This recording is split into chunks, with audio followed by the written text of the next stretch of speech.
Close your eyes for a moment and imagine. Two little girls. Both are 4 years old. Both are intelligent. Both are curious. Both were born with beautiful potential. Both laugh. Both cry. Both make mistakes. Both need love. Both need guidance. Both need safety. And yet, when you watch them, something feels very different. One little girl walks into a room and quietly notices things. A toy on the floor, a book left open, a cup near the edge of a table, a younger child who suddenly looks uncomfortable, a parent who looks tired. And without anyone asking, she moves, she helps, she adjusts, she notices, she acts. Not because someone shouted, not because someone threatened, not because someone promised a reward, but because somewhere deep inside her mind, something has already started growing. Responsibility. Real responsibility. The kind that cannot be forced. The kind that cannot be bought. The kind that cannot be downloaded. The kind that cannot be taught in one afternoon. And then you watch another child. Same age, same energy, same intelligence. But when something falls, she waits. When something needs attention, she looks away. When a small challenge appears, she immediately looks for rescue. And once again, a question appears. Inside the mind of almost every parent. Why? Why does one child seem emotionally aware long before school? Why does one child take care of things before anyone asks? Why does one little girl already seem calm, focused, and quietly responsible before age 5? Is it personality? Is it intelligence? Is it genetics? Is it luck? Or is something deeper happening inside the earliest years of life? Child development experts have spent decades studying this exact question, and what they discovered changed the way many psychologists see early childhood forever, because responsibility does not begin with rules. Responsibility does not begin with discipline charts. Responsibility does not begin with punishment. And responsibility certainly does not begin the first day your child walks into school. No, responsibility begins much earlier. Sometimes when your child is only 2. Sometimes when your child is only 3. Sometimes during moments that look so small, most adults miss them completely. A tiny hand placing a spoon. A little voice saying, "I can do it." A small pair of eyes watching how adults respond to mistakes. A child being trusted before being perfect. A little girl being included instead of being pushed away. These moments look ordinary, almost invisible. But inside the developing brain, they are anything but ordinary, because every single experience, every word, every reaction, every opportunity, every moment of trust, every moment of patience, every moment of inclusion is shaping something invisible. Neural pathways, emotional patterns, identity, self-belief, confidence, empathy, responsibility, and in Japan, many parents have quietly understood this for generations, not as a trend, not as a parenting hack, not as a social media secret, but as a way of life, a way of raising children who do not simply obey, but understand. Children who do not simply follow, but contribute. Children who do not simply wait to be told what to do, but notice what needs to be done. And perhaps most beautifully, girls who grow up believing, I matter, I am capable, I can help, I can solve, I can care, I can lead. And once that belief takes root, before age 5, something extraordinary begins. Because children rarely become what we tell them to be. More often, they become what their daily experiences quietly teach them they already are. So today, we are going deeper than most parenting videos ever go. Today, we're exploring 5 Japanese parenting habits that quietly build responsibility inside girls long before the world notices, and the first habit may completely change the way you speak to your child starting tonight. And the first habit may seem so small, so ordinary, so simple that many parents walk past it every single day without ever realizing that this one tiny moment may shape how a little girl sees herself for the rest of her life. Because the truth is, children do not suddenly become responsible when they turn 6. They do not suddenly become mature when they enter school. They do not suddenly become aware when someone teaches them rules. Responsibility begins much earlier. Sometimes while they are still learning how to speak. Sometimes while they are still learning how to hold a spoon. Sometimes while they are still learning how to say, "I can." And in many Japan homes, parents quietly understand that responsibility does not begin with pressure. It begins with trust. And the first habit shows us exactly how. Habit number 1, give responsibility before skill. Imagine your daughter, only 3 years old, tiny feet, curious eyes, a quiet mind, watching everything. She watches you, folding clothes, one shirt, then another, then another. She watches the movement of your hands, the calmness of your face, the seriousness with which you treat even the smallest task, and without saying anything, she slowly moves closer. One step, then another, and finally, those tiny hands reach forward, and in a soft little voice, she says, "Me too." Such a simple moment, so small, so ordinary, so easy to ignore, and yet, inside that moment, your daughter is not simply asking to fold clothes. She is not simply asking to touch fabric. She is not simply asking to copy your hands. She is asking something much deeper, something invisible, something powerful. She is asking, "Can I help? Can I be part of this? Can I do real things? Do I belong here? Am I useful? Do I matter?" And many parents, without even realizing it, answer quickly, "No, sweetheart. You're too small. You'll make a mess. Maybe later. Let mommy do it. Not now." And those words usually come from love, from protection, from kindness, from wanting things to go smoothly.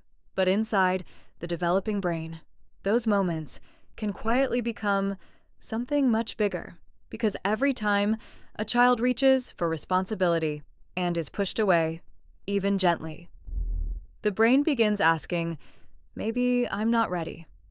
Maybe adults do important things. Maybe helping isn't for me." And if that pattern repeats enough times, something dangerous can slowly grow. Dependence, waiting, hesitation, fear of mistakes, fear of trying, fear of helping.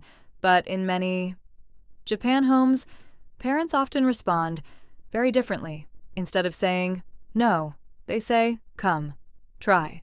Let's do it together." And yes, the towel may fall, the clothes may fold badly, the basket may tip over, things may become messy, very messy. Sometimes the entire pile ends up on the floor, and adults must start all over again. But Japanese parents understand something many people forget. Mess is not failure. Mess can be learning. Mess can be confidence. Mess can be identity. Because while adults see crooked towels, unfinished folding, and extra work, the child's brain is building something invisible. Neural pathways, confidence, self-belief, identity. And every time your daughter hears, "You can help. Try. I trust you. Do it with me," her brain begins building a powerful new belief. I am useful. I can contribute. I belong. I matter. I am capable. And when that message is repeated day after day, week after week, month after month, year after year, something beautiful begins. Responsibility stops feeling like pressure and starts feeling like identity. And girls who grow up believing, I am useful, often become young women who do not wait for someone else to fix everything. They notice, they act, they contribute.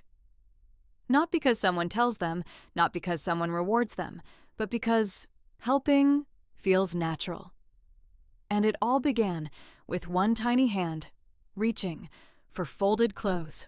Habit number 2, let her solve small problems. Now imagine your daughter is 4 years old. She sits on the floor, quiet, focused, completely lost inside her own little world.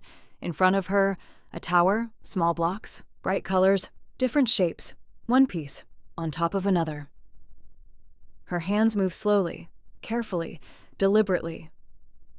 She studies every move, every angle, every balance, and for a moment, everything looks perfect. And then, without warning, it falls. Crash, blocks everywhere, silence, and suddenly, her face changes. Confusion, frustration, disappointment, maybe tears, maybe anger, maybe silence. And in that exact moment, something happens inside almost every parent.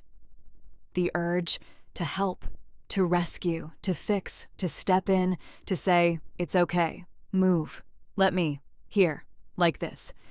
And once again, those instincts come from love, real love, protective love, but sometimes love moves too quickly because struggle is not always suffering. Sometimes struggle is growth. In many Japan homes, parents often do something very different. They wait. Not forever, not coldly, not emotionally distant, just for a few extra seconds. Long enough for the child to think. Long enough for the child to breathe. Long enough for the child to look. Long enough for the child to try, and maybe fail, and try again, and maybe fail again, and try once more. And during those tiny moments, something extraordinary begins happening inside the developing brain. New pathways, new connections, new confidence, new patience, new focus, new emotional control, and perhaps the most powerful belief of all, I can. And every time your daughter solves even the smallest problem without immediate rescue, her inner voice grows stronger. I can try. I can fail. I can rebuild. I can figure things out. I can handle hard moments. And girls who hear that voice before age 5 often carry it for life, because confidence is not built when life feels easy. Confidence is built when something falls apart and the child discovers she can rebuild it. That is responsibility, not avoiding problems, facing them, growing through them, learning from them, and trusting that she can begin again. Habit number 3, teach her to care for shared spaces. Now picture this, a living room, small toys, books, crayons, papers, blankets, pieces of childhood, everywhere. And your daughter has just finished playing. She smiles, stands up, and walks away. Completely innocent, completely normal. Exactly like most children, and many adults react immediately. Come back. Clean this. How many times? Hurry. Pick that up. And sometimes the child listens. Sometimes she ignores. Sometimes she cries. Sometimes she argues. And the same cycle repeats again and again and again. But in many Japan homes, parents often teach something deeper. Instead of only saying, clean, they help the child notice.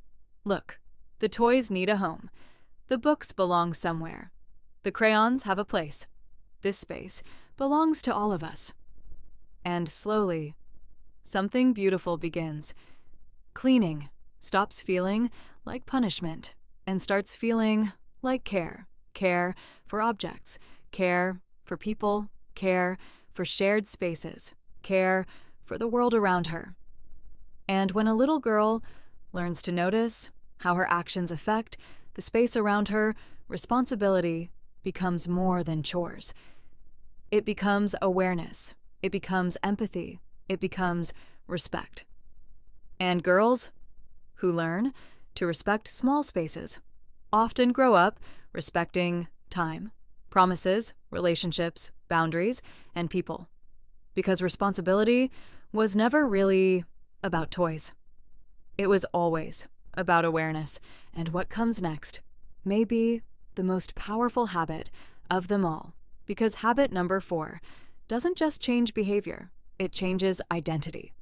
And now we come to the final 2 habits, and these habits may be the most powerful of them all, because these habits do not simply change what a little girl does, they change who she believes she is. Habit number 4, speak to her like her choices matter. Imagine your daughter standing in front of 2 toys, 2 books, 2 dresses, 2 simple choices, and many adults say, "No, take this one, do this, not that, hurry, listen." And of course, children need guidance, children need boundaries, children need safety, but in many Japan homes, parents often ask, "Which one feels right? Can you choose? What do you think? Would you like to try?" Simple questions. Very simple, but inside the developing brain, those questions send a powerful message. Your thoughts matter. Your choices matter.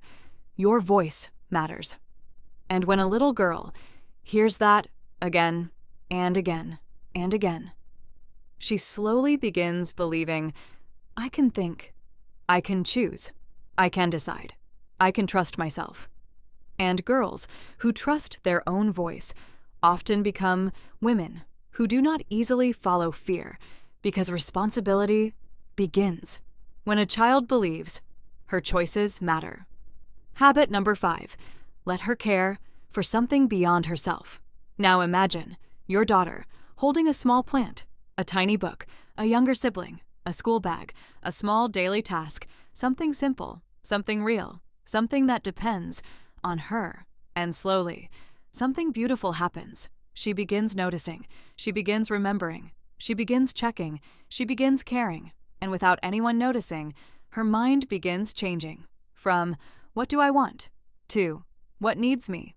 And that may be where true responsibility begins, not in rules, not in rewards, not in punishment, but in care, real care. And maybe that is why some girls grow up not just intelligent, not just confident, but deeply responsible, because long before the world noticed, someone trusted them to matter. So if your daughter is under 5, remember this: you are not only raising behavior, you are building identity. You are shaping the voice she will carry for the rest of her life. So start small. Start today. Start with trust. Start with patience. Start with love, because responsibility doesn't begin when children grow up. Responsibility begins when children believe they already matter. If this video helped you see parenting differently, subscribe, turn on notifications, and join us for more psychology, science, and the Japanese way of parenting. Thank you for watching, and goodbye.